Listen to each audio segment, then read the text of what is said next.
Hello students, welcome back. This is Manish Pawar and you are watching CBL।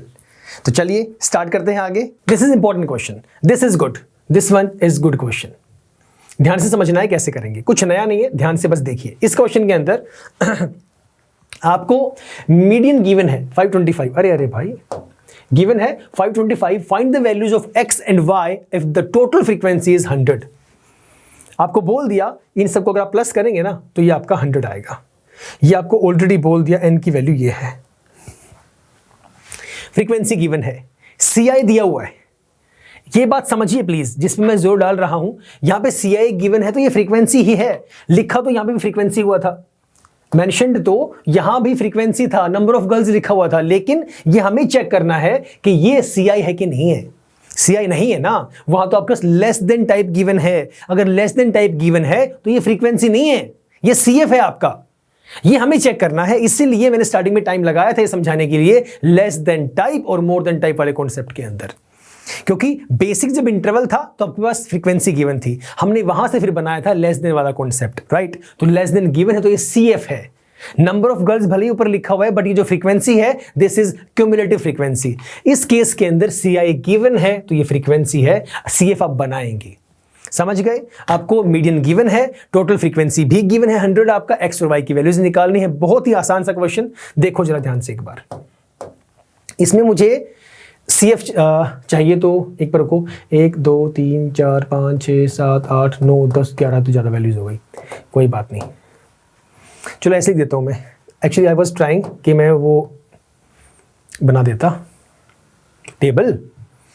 चलो छोड़ो, यहीं पे लिख देते हैं। आओ फिर अब यहाँ लिखते हैं सर CF। आपको निकालना आता है। ये आपने बोल दिया पहले ही कि n की वैल्यू 100 है। CF निकालना बता चुका हूं। फर्स्ट वाली टर्म एज इट इज आएगी आपकी, ये एज इट इज, ये आपका आ गया 2 यहां पर, ठीक है। उसके बाद 2 में नेक्स्ट वैल्यू प्लस करेंगे, 2 में 5 प्लस करेंगे, ये आपका आएगा 7।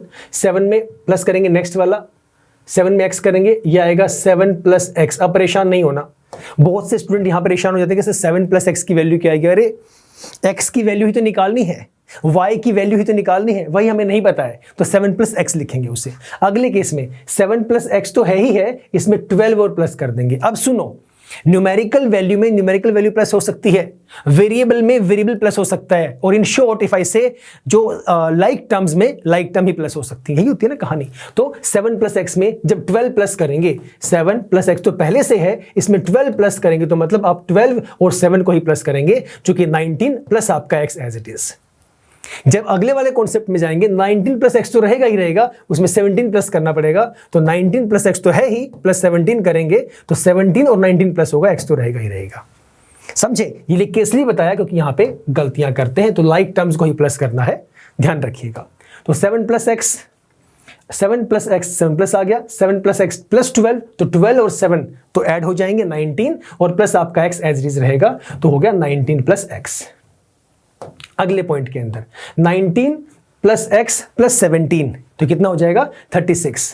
तो ये आ जाएगा 36 प्लस एक्स तो चलेगा ही चलेगा। इसी तरीके से 36 प्लस एक्स में 20 प्लस करेंगे, ये कितना आ जाएगा 56 प्लस एक्स तो चलेगा ही चलेगा। अगले केस में y भी आ गया। अब ये किसी में प्लस नहीं हो सकता, इसे प्लस y ही लिखना पड़ेगा क्योंकि y अलग ही वेरिएबल है। कांस्टेंट 56, 57, 30 गिवन ही नहीं है, तो ये एज इट इज रहेगा। तो आप लिखेंगे 56 प्लस एक्स और प्लस में आपका y। समझे? नेक्स्ट जब जाएंगे 9 प्लस करेंगे, 56 plus 9 65 plus x plus y चलता रहेगा। अगले में प्लस 7 प्लस कर देंगे। मेरे पास जगह कम थी इसलिए मैं टेबल बनाने के लिए बोल रहा था, थोड़ा सा बड़ा लिखना भी जरूरी है ताकि दिखाई दे, बट कोई नहीं, थोड़ा नीचे आ जाएंगे, कोई दिक्कत नहीं है। तो 65 प्लस करेंगे 7 कितना आ जाएगा 72 प्लस एक्स प्लस वाई चलता रहेगा, और लास्ट आएगा 72 प्लस 4 प्लस करेंगे, this will be 76 plus x plus y. ये हमारे पास आएगी वैल्यू। यहां तक बोलो, कोई परेशानी है या नहीं है? अगर मैं समझाना चाहूं तो इसका मतलब ये है कि ये इसके सामने आएगा, है ना, इसके सामने ये टर्म आएगी, वही तो था। इसके सामने 2 था, 2 प्लस 5 7, 5 के सामने 7 आया, वही था ना। वही था ना। तो कहने का मतलब ये हुआ, आपने कहा था कि इन सब का सम जो है 100 है, गिवन है, टोटल फ्रीक्वेंसी 100 है, और मैंने ये समझाया था आपको लास्ट क्वेश्चन के अंदर, बताया था मैंने, देखो जो वैल्यू यहां पे आएगी वो इसके सम के इक्वल होती है, टोटल सम के इक्वल ये वाली वैल्यू होती है, बताई थी ना ये बात, दोबारा सुन लो, बताया था मैंने, CF की लास्ट टर्म के इक्वल होगी टोटल n, यही था। तो यहां पर भी सेम कॉन्सेप्ट रहेगा, टोटल जो सम है 100 वो इसकी लास्ट टर्म के इक्वल, जो कि ये है, वो तो हमने बड़ा बड़ा लिखा इसलिए नीचे तक आ गया, अदरवाइज इसके सामने ही आना था। तो this value is equal to this value, right. लिखिए इसे, हम कह सकते हैं यहां से, इसे थोड़ा साइड कर दो, फ्रीक्वेंसी पता है 525, इसे इधर ले जाओ, आ जाओ,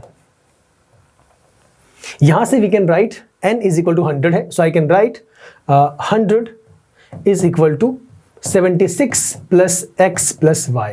अगर इसे वहां ले जाऊं तो ये इक्वेशन बन जाएगी x plus y that is equal to 24। Let us name this as equation number 1। आसान है, एक ही बात है, ठीक है।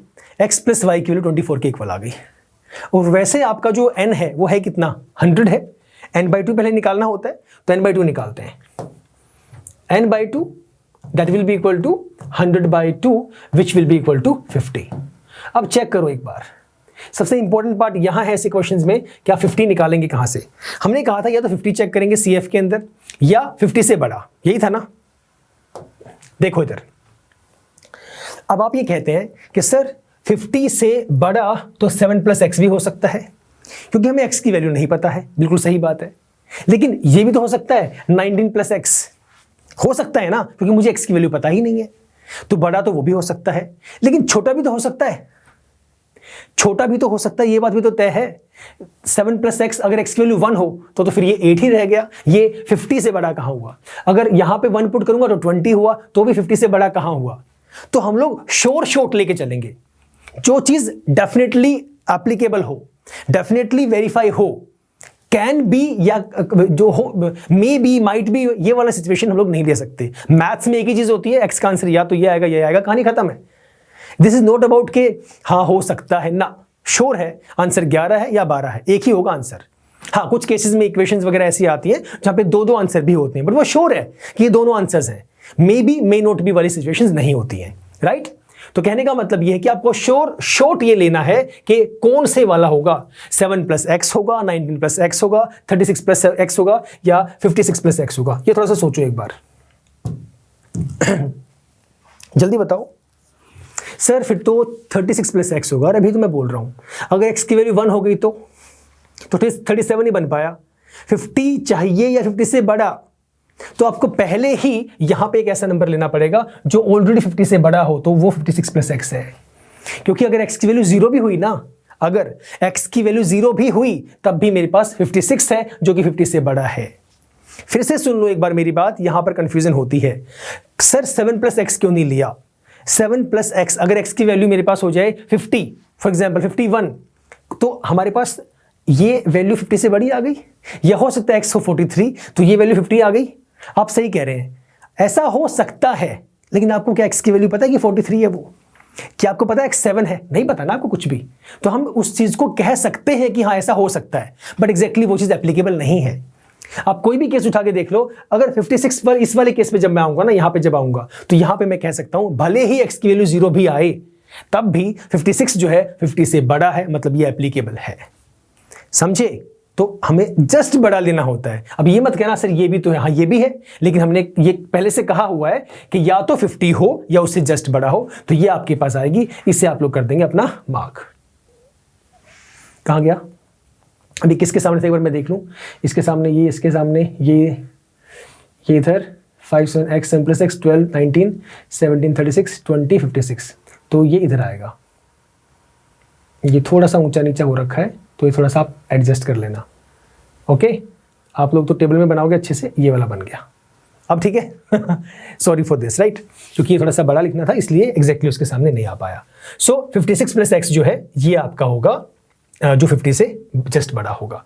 ये आपकी आगे फ्रीक्वेंसी, ये आपका आ गया मीडियन क्लास जिसमें एल आपका 500 है, और आपका CF क्या आ जाएगा इससे जस्ट ऊपर वाला, मतलब ये आपका CF होगा।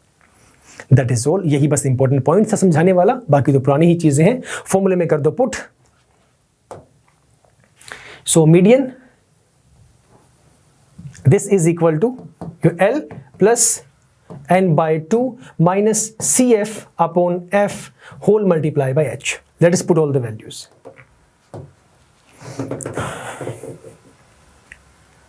रखिए, lower limit 500 plus n by 2 कितना था 50 माइनस CF कितना है ऊपर वाला 36 प्लस x. इसे रखिए ब्रैकेट के अंदर, whole divided by frequency is 20 and this is multiply by h is what 100. So multiply by 100. बस कर दो सॉल्व, आ गया आंसर. लिखिए, so this will be 500 plus 50 bracket खोल दो, बाहर माइनस था इसलिए मैंने नहीं लिखा सीधा, minus 36 minus x whole divided by 20 multiply by 100. करिए इसे solve. This will be 500 plus 50 minus 36 14, तो 14 minus x divide by 20 multiply by 100. इसे पहले भी काट सकते थे, बात एक ही है, जैसा इजी लगे वैसे कर सकते हैं. ये कट गया, 20 से आपका आ गया 5. एक ही बात है, मल्टीप्लाई में है वो, राइट. सो काट सकते हैं हम लोग ऐसे, बिल्कुल एक ही बात है. अब इस पूरे के बाहर मल्टीप्लाई में है ना, तो इसके लिए तो सॉल्व हो ही गया, एक ही बात है. तो this value upon this value multiply by 100 is the same thing. This can be cut. 5 हमारे पास आ गया, तो कर दो अब इससे आगे.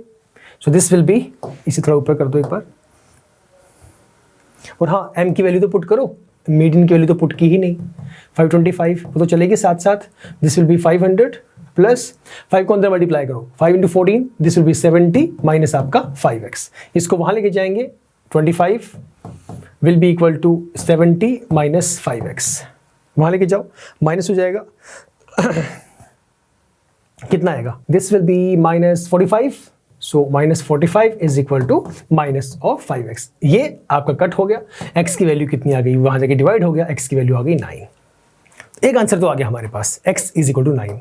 अब देखो, आपने स्टार्टिंग में एक इक्वेशन ली थी जिसे आपने इक्वेशन 1 का नाम दिया था ना. ये रही आपका x प्लस वाई इक्वल 24. तो x की जगह x की वैल्यू पुट कर दो. x की जगह पे आपका 9 आ गया. So 9 plus y that is equal 24. y की वैल्यू कितनी आ गई 24 माइनस में 9. ये मेरा आ गया y का आंसर. यहां तक बताओ, एक छोटी सी परेशानी क्या आपको पूरे क्वेश्चन के अंदर आई? कहां पे कॉन्सेप्ट समझ में ना आया हो? वही कॉन्सेप्ट था जो हम लोगों ने पीछे यूज किया, उसी कॉन्सेप्ट के बिहाफ पे, बस एक छोटा सा फर्क था. वो क्या था? ये वाला.